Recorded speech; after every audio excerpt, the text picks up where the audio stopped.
রাজধানী আগরতলা শহরকে নিরাপত্তায় সুরক্ষিত রাখতে শুক্রবার রাতে পশ্চিম জেলার এসপি কিরণ কুমারের নেতৃত্বে আগরতলা শহরের বেশ কয়েকটি জায়গাতে বিশাল পুলিশ বাহিনী নিয়ে অভিযান চালানো হয় এবং নেশাগ্রস্ত অবস্থায় বেশ কয়েকজন যুবককে গ্রেফতার করা হয়। পাশাপাশি দুটি গাড়ি আটক করা হয়। এসপি কিরণ কুমার জানান, তিনি যোগদান করার পর প্রতিনিয়ত নাইট পেট্রোলিং করে থাকেন। এর মূল কারণ হল অন্যান্য পুলিশ কর্মীদের মধ্যে অ্যাক্টিভিটি তৈরি করা।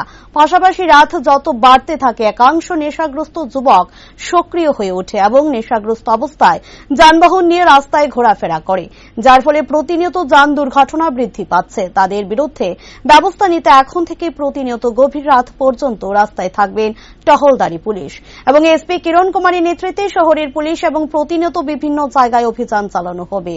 রাজধানীবাসীও চাইছে শহরে শান্তি সম্প্রীতি, আইন শৃঙ্খলা রক্ষায় এবং দুর্ঘটনা রোধে পুলিশ প্রশাসন যেন এরকম অভিযান সংঘটিত করে।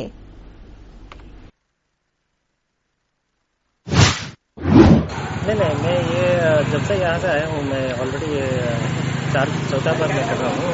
नाइट पेट्रोलिंग भी किया था, सरप्राइज व्हीकल चेकिंग भी किया था, ड्रंक एंड ड्राइविंग भी किया था। आज हम लोग बाइक पेट्रोलिंग सरप्राइज चेकिंग के लिए निकले। तो आप देख सकते हैं कि बहुत लोग जो दारू पी के कार में पी के बैठ के दारू पी रहे हैं। तो ये सब हमें ऑलरेडी 3-4 लोगों को हमने ऑलरेडी अरेस्ट किया, 2 गाड़ी भी सीज किया है। और ऐसे ही नाइट पेट्रोलिंग करने से हमें भी फर्स्ट हैंड एक्सपीरियंस मिलेगा कि क्या क्या इलीगल एक्टिविटीज होता है, और हमारा पुलिस फोर्स भी मोटिवेट हो जाता है। सीनियर आने से उनको भी मोटिवेट होता है, इसलिए ऐसा सरप्राइज चेकिंग कितने लोग को अभी तक अरेस्ट किया? अभी तक पूरा नहीं लिया है, मतलब हिसाब नहीं लिया है। लगभग 3 से 4 लोग को अरेस्ट हुआ है और 2 गाड़ी को सीज हुआ है। कुछ मिला है क्या? हाँ, गाड़ी में कुछ दारू मिला है, बॉटल्स मिला था, वो लोग दारू पी रहा था, तो वो भी अरेस्ट किया है।